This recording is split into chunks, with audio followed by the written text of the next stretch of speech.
As we wait to find out who the next president of the United States will be, many are feeling anxious and stressed. And here to share effective ways to deal with these emotions, our chief health editor, Dr. Nandi. Dr. Nandi, believe there's a term for this, right? Talk about that. Absolutely, Glenda. It's called election stress disorder. Now, while it's not an official term, right, it really puts a name to the emotions that many folks are experiencing, including friends and family of mine and some patients as well. They're walking around like a bundle of nerves, and this certainly can have an emotional and physical effect on our bodies. You can suffer from irritability, depression, anxiety, even extreme stress.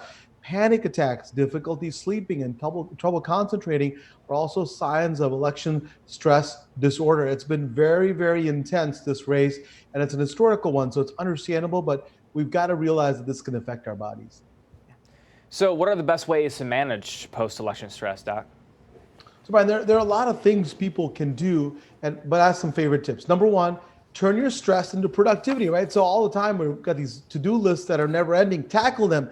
Once your tasks are complete, you'll feel more in control and actually upbeat.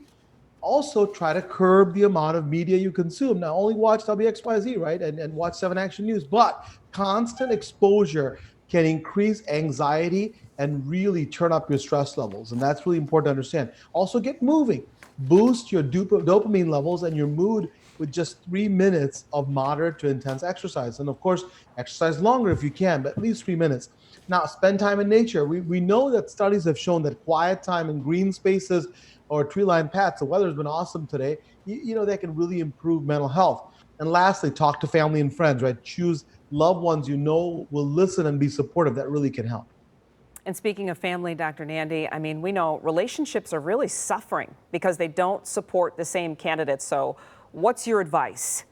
It's a tough one, right? Listen, your family cannot be less important than your choice of candidate, number one. So to me, family is super important. I call them, my rock, my tribe, and they're my world. So I really encourage folks to have a meaningful exchange with their family members, have a productive conversation with them, right? And this is the key. Rein in your frustration and anger. Once the frustration and anger comes in, it's over. Getting into a heated discussion will not help.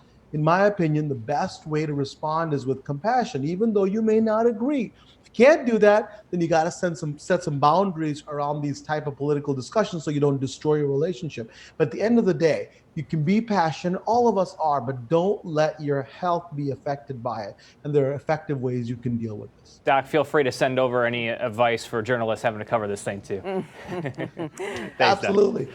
Yeah, we'll take it. Thank you so much, Dr. Nandi, for joining us. My pleasure.